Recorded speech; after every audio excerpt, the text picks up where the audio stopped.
Hi guys, good morning. જય જલારામ, જય સાંઈરામ.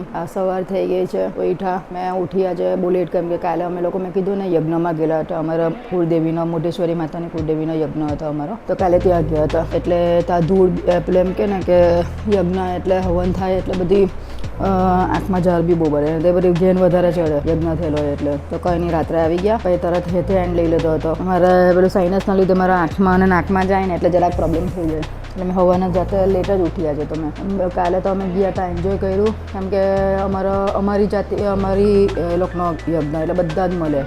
એટલે બધા જેટલા વખતથી નહીં મળેલા તે બધા તે દિવસે જ મળી જાય. એટલા અમારા ગાંધી લોકો એટલે તે બધાને મહિલા મજા આવી મળીને. પ્લસ અમારા જે વખતના બધા ફ્રેન્ડ્સ હતા, જે બધા સાસરે હોય પણ આ ટાઈમે બધા ભેગા થાય એટલે બધા તે મહિલા. હવે કેટલા 2000માં અમે લોકો 10માની એક્ઝામ આપેલી, ત્યારના જે બધા ફ્રેન્ડ્સ હતા, કેમ કે ત્યાં પછી બધા ચેન્જીસ કરેલા કે કોમર્સ લે, કોઈ સાયન્સ લે, એટલે તે બધા જે કોમર્સવાળા હતા, હું સાયન્સવાળી, તે બધા ભેગા થયા તે મહિલા કેટલા વર્ષ પછી. એટલે એ બધાને મળીને મજા કરી, એન્જોય કર્યું. બધા સગા મળે, લોકોની સાથે એન્જોય કર્યું. એટલે એક જાતનું એમ થાય ને કે ગેટ ટુગેધર જેવું થઈ જાય. અમારે જમાડવાર હોય, બધું જોઈ હાથે, એટલે જમીને સીધું ચાલ્યા જ કરવાનું હોય. પછી આપણે તો ત્યાર પછી અમે જમ્યા પછી બધા બેઠા, એમ કે બેસો હવે ઘરે જઈને બી શું કરવાનું છે, આપણે હોવાનું જ છે ને. તો બધા બેઠા, પછી બેઠા તો હવે ચાલો કરીને બધા ત્યાં જ બેસી રહી પાછા. હવે ઘણા વખતે મહિલાઓ બધા પાછા સાસરે જતા રહે પોતપોતાના. બધા હવે પાછું ગેટ ટુગેધર કરવાનું વાત કરતા છે કે બધા આપણે ભેગા થઈને પાછા એક દિવસ બધા ફ્રેન્ડ્સ, અમે એમ બી થોડા વખતે છે ને બધા સ્કૂલના ફ્રેન્ડ્સ છે ને ભેગા થઈ જાય છે. કોઈ વખત સ્કૂલમાં ભેગા થઈએ, કોઈ વખત અહીંયા બહાર અમે બધા હોટલમાં જમીએ, તો મજા આવે એક જાતની. અમે પાછું ગોઠવતા છે, જ્યારે જવાનું થશે ત્યારે તમને બતાવીશ અમારી ટાઈમના બધા ફ્રેન્ડ્સ, જે આજે પોતાના છોકરા બધાના મોટા થઈ ગયા છે. મજા આવે એક જાતની કે આપણે એ ટાઈમે કેવા નાના હતા અને આજે બધાના છોકરા અને તે લોકોની હતા આપણે બધા જીએ. પાછા છોકરાઓ નહીં આવે, બધા આપણે ભેગા થવાનું એટલે મજા આવે. એ લોકોની લાઈફ જીવે, આપણે આપણી લાઈફ જીવવાની, એ કંઈ મજા જ અલગ. કેમ કે એ ટાઈપના ફ્રેન્ડ્સ જ તે ટાઈમના અલગ હતા. હવે વિચાર કરતા છે બધા, પાછું ગોઠવતા છે, કેમ કે આ વેકેશનમાં અમારા મોસ્ટલી વેકેશનમાં ગોઠવ્યા. બધા જ છોકરાની મેરે ફરે, એ લોકો બી ફ્રી હોય, આપણે બી થોડાક વેકેશન હોય એટલે ફ્રી હોય, ત્યારે અમે અગાડી બી બધા ગોઠવતા છે. ત્યારે તો હવે બ્લોગિંગ નહીં કરેલું, પણ આ વખતે બતાવીશું તમને. જમવાનું બી હોય, કોઈ વખત સ્કૂલમાં રાખે તો બહારથી જ બધું અમે ઓર્ડર કરાવીને મંગાવી લઈએ અને ત્યાં બધા જમીએ અને પછી શેરિંગ કરી રાખીએ. પણ એ કંઈ લાઈફ અલગ હોય, મજા આવે. કેમ કે નહીં ઓળખતા હતા તે ટાઈમે, તેવા બધા ઓળખતા થઈ જાય ત્યાર પછી. બધા ક્લાસીસ જુદા હોય, બધામાં જુદા હોય, એટલે કંઈ નહીં. હવે આજનામાં તો હવે જોઈએ શું કરવાનું છે, હેત ઉઠે પછી વાત. બીજું તો આજનો કોઈ પ્રોગ્રામ છે નથી. અત્યારે 2 દિવસથી બધા બહાર જવું જ છે, કેમ કે હેતની બર્થડે ગઈ, માતા ભાઈની છોકરીની બર્થડે ગઈ, હવે આ યજ્ઞ ગયો, એટલે આ રીતે બધું તાપ. એટલે કાલે તો જોવાનું બધાને રેલા ઉતરે એકલા એ યજ્ઞમાં બધા બેહેલા, તે તો અમે હાથે અમે પીગળીએ. મજા આવી ગઈ. જે કે રીતનું હોય ને ગેટ ટુગેધર, તો મજા આવી જાય. પોઝિટિવ લોકો હોય ને તો મજા આવે. એટલે તો કંઈ નહીં, હવે ચા મૂકી છે, ચા પી લેમ, ચા નાસ્તો કરી લેમ. હેત તો ચા પીતો નથી. હવે ઉઠ્યા પછી એ તો સીધો હવે જમી જ લે છે, કેમ કે મોડો ઉઠાય ને પછી શાવર લે મૂકે, પછી સીધો એમ કે મમ્મી જમવાનું જ આપી દેવાનું એમ કે. એટલે હવે એ જ છે વિચાર કે જમી લઈએ. ચાલો, સાંજ પડી ગઈ. હવે આજે બનાવવામાં તો મને એટલી ઈચ્છા થઈ ગયેલી કે મેં ચણાની દાળનો પુલાવ મને એટલી ઈચ્છા થઈ ગયેલી હતી, તો ચણાની દાળનો પુલાવ બનાવી દેમ. કાલે મારો ફર્સ્ટ ગયો ને, એટલે આજે કંઈ એમ કે સ્પાઇસી જે ખાવાનું બહુ મન થાય, તો ઈચ્છા છે કે આજે ચણાની દાળનો પુલાવ બનાવું ને મજા આવે ખાવાની એ રીતના. તો આ બધું તૈયારી કરી લીધી છે ચણાની દાળના પુલાવને માટેની. તો હેત હમણાં બેઠેલો છે, ટીવી જોઈ છે. એની આ હેત તો હમણાં ટીવી જોઈ છે. હેલો, આજે નહીં આવે મારથી, કેમ કે મેં ઓલરેડી એડિટ કરવાનું હતું મારે બાકી. આજે બિઝી જ હતો, એટલો આજે બિઝી જ હતો. અને પછી વ્લોગ બી હવે બીજા દિવસે ને કાલે જે હશે તે કાલનોમાં તમને દેખાશે બધું, એમ કે કેમ કે કાલે બહાર બી જવાનું છે, કામ પણ છે. આ તો અત્યારે ઘરે જ હતો ને થોડુંક ખબર નહીં હું કામ કરતો છે, કંઈ એમ કે સરપ્રાઈઝ છે, ખબર નહીં હાની સરપ્રાઈઝ કરતો છે. હવે મને આ બધું ખબર નથી પડતી. કાલનો ખબર નહીં, એમ કે સરપ્રાઈઝ છે અત્યારે, પણ એનું ખબર નહીં સરપ્રાઈઝ પતતું જ નથી. આજે પછી પાછા આજે બી કામ નહીં થયું એમ કે. હવે હું છે તે તો હવે એ જ જાણે છે. થોડાક દિવસ લંબાયા જ કરતું છે એ વસ્તુ. હવે હું આપવાનો છે તો મને બી નથી ખબર. હા, એટલે બહુ મોટું સરપ્રાઈઝ નહીં, નાનું જ સરપ્રાઈઝ છે, પણ જે છે તે કરતો છે. હવે એની એજ પ્રમાણે બરાબર છે. હવે એટલા બધા કંઈ પૈસા તો કમાવાનું છે નથી કે તેને આપણે કંઈ હમણાં એ રખાય. જે હશે તો કંઈ હશે, જોઈએ શું છે હવે. ચાલો, અત્યારે તમે હવે આ રાઈસ મૂકી દેમ છું, ચણાની દાળનો રાઈસ. જો તમે કેવી રીતે બનાવો, મેં તો આની અંદર તેલ નાખ્યું, આ ચોખા વોશ કરેલા છે, ચણાની દાળ ને બોરી મૂકેલી. મારે છે ને અચાનક વિચાર આવ્યો એટલે મેં ગરમ પાણીમાં છે ને 2 કલાક બોરી દીધી છે. આ કાંદો છે, ટમેટું, ધાણા, મરચાં, અહીંયા છે લવંગ, તો બાદિયા છે, તમાલપત્ર છે, મરી છે, એ બધું લીધેલું છે. હવે જો તમને કેવી રીતે બનાવો, આદુ લસણ નાખ્યા અમે તો હવે આ તેલ ગરમ થાય એટલે એની અંદર હું નાખીશ આ બધા મસાલા. આમ જો આ નાખી દીધા મેં તો એની અંદર જ મેં જીરું બી નાખી દઈશ. આ જરાક તતરે એટલે પછી એની અંદર હિંગ પણ નાખી દેવાની. એટલે આપણે છે ને શરીરના માટે કેમ કે ચણાની દાળ જરાક એ થાય એટલે મેં હિંગ પણ નાખું છું. હિંગ નાખી દેવાની. હવે છે ને ઓનિયન નાખી દઈશ. મેં આ રીતની સ્લાઇસ કરીને નાખું છું એની અંદર એટલે નાઇસ લાગે. મને કાલે ફાસ્ટ હતો એટલે પછી મને ઈચ્છા થઈ કે આજે કે આવું કંઈ બનાવીને ખાઈ લઉં. ઓનિયન જરાક રેડીશ થાય એટલે એની અંદર પછી છે ને આ મરચાં છે ને તે પણ કાપીને મેં નાખું છું જરાક જેને સ્પાઇસી ભાવતું હોય તેના માટે છે. હવે બસ આની અંદર હવે આને જરાક લાલ થાય એની અંદર છે મને નાખી દેમ છું આદુ લસણની પેસ્ટ. આદુ લસણની પેસ્ટ નાખીને એટલે એની હાથે એ પણ સોતરાઈ જાય બરાબર મસ્ત થઈ જાય.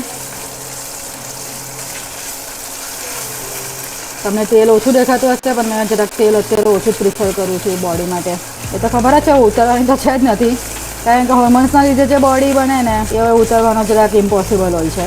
એટલે જરાક ખાવામાં કંટ્રોલ કરી દેવાનું જરાક તેલ ઓછું કરીને. બસ હવે આ જરાક વાર લાલાશ થઈ જાય એટલે પછી તેની અંદર આપણે ટામેટાં નાખી દઈશું. કંઈ નહીં હવે આ ટામેટાં જ્યાં સુધી સોફ્ટ થાય ને ત્યાં સુધી હવે તેને આપણે કરીએ. જરાક સોફ્ટ થઈ જાય એટલે ને હાથે છે ને આપણે આ ચણાની દાળ બી નાખી જ દઈએ. આ ચણાની દાળ નાખી દીધી.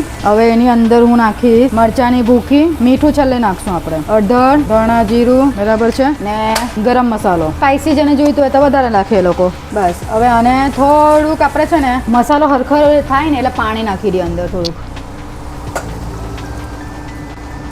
બસ હવે આને જરાક વાર ચડવા દઈએ. જરાક એ થઈ જાય સોફ્ટ. હજુ જો આ ભાઈનું કામ હાથે હાથે છે કેરી ખાવાનું. કાપી જ જોઈએ એટલે બાજુમાં ચાલુ જ થઈ જાય. આ જો આને કેરીના હું ડસા કરે. આ જો આ કતરી ખાય બધું કાપીને નહીં ખાય. બસ આવી રીતના જ ખાવાની મજા આવે એમ કે હવે આને જરાક વાર આપણે ચડવા દઈશું. જરાક વાર ચડવા દઈએ અને પછી આપણે આવા રાઈસ નાખી દેવાનો ને પછી આ ધણા એટલે આપણો પુલાવ રેડી.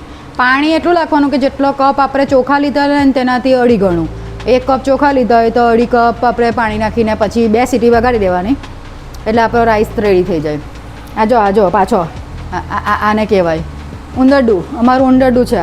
કેરી જ જોઈએ એમ પછી એટલી બધી પડી રહે ત્યારે નહીં ખાય. આવી કેરી જ ભાવે. મસાલો અત્યારે રેડી થઈ જશે. સ્મેલ જ એટલી ફાઇન આવે કે કોઈને બી ખાવાનું મન થઈ જાય. હવે રાઈસ મસ્ત લાગે સ્પાઇસી ને કંઈ નહીં. હવે આ ટામેટા નાખી દેમ છું એની અંદર મેં.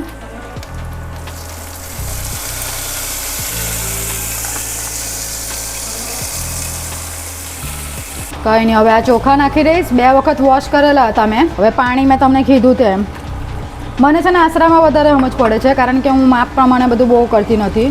મને આશરા પર વધારે આવે છે એટલે મેં જે પ્રમાણે પછી પરફેક્ટ પુલાવ બને. હજી થોડુંક પાણી નાખું. હવે છે ને લાસ્ટમાં સોલ્ટ નાખીએ ને એટલે આપણને ખબર પડે પાણી પ્રમાણે કેટલું સોલ્ટ. નહીં તો પહેલાં નાખીએ ને તો પછી પાણી નાખે ને ગમે તેટલું તો ખારા થઈ જાય તો મજા નહીં આવે. એટલે હવે તમારું સોલ્ટ કેવું હોય. કોઈનું સોલ્ટ એકદમ સ્ટ્રોંગ હોય ને કોઈનું એકદમ લાઇટ હોય. એટલે હવે આ સોલ્ટવાળું થઈ ગયું. જરાક લાસ્ટમાં ટેસ્ટ કરી લેવાનું. એ તો આપણી બસ લાસ્ટમાં ધાણા નાખી દેવાના. હવે બસ હવે 2 સીટી વગાડી દેવું. પુલાવ રેડી. કંઈ નહીં આ રીતે પુલાવ બને ને હવે સીટી વાગે એટલે અમે જમી લઈએ ને જો અમે રાત્રે આજે એકાદ કોમેન્ટ લઈ લેમ ટાઈમ મળે તો કારણ કે 2-3 દિવસથી લીધી નથી એટલે પછી લાસ્ટમાં લઈ લેમ હવે મેં કોમેન્ટ. પુલાવ કેવો તમે બી બનાવવાની ટ્રાય કરજો. અમે તો આ રીતે બનાવીએ છીએ. નાઇસ લાગે. મજા આવે ખાવાની. ચણાની દાળવાળો જો આ છે ને નથી ગર્લફ્રેન્ડ નથી અંદર. આમાં ગર્લફ્રેન્ડ નથી આવી. રિચાર્જ હોય તો એટલે તો ટેન્શન આવી જાય કે પછી ગર્લફ્રેન્ડ સાથે વાત કેવી રીતે કરે કે તો ચાલ પતી જ જાય ને ભાઈ. હવે ના સારી છે તારી ગર્લફ્રેન્ડ બી સારી છે. ચાલો તો મળીએ હવે પછી. મજાક મસ્તી તો કરતું જ રહેવાનું. લાઈફમાં એ જ છે બીજું કંઈ નથી. આજે છે કાલે નથી કોઈ ખબર નથી પડતી. એટલે અમારું મજાક મસ્તી 2 જણા હોય તો શું કરીએ એટલે અમારું ચાલ્યા જ કરે બંધોનું. જરાક ચાલો તો મળીએ જમીને. જો બતાવું નહીં તો રાઈસ નહીં તો પછી જમીને જ પછી ડાયરેક્ટ આપણે મળીએ. ચાલો બાય.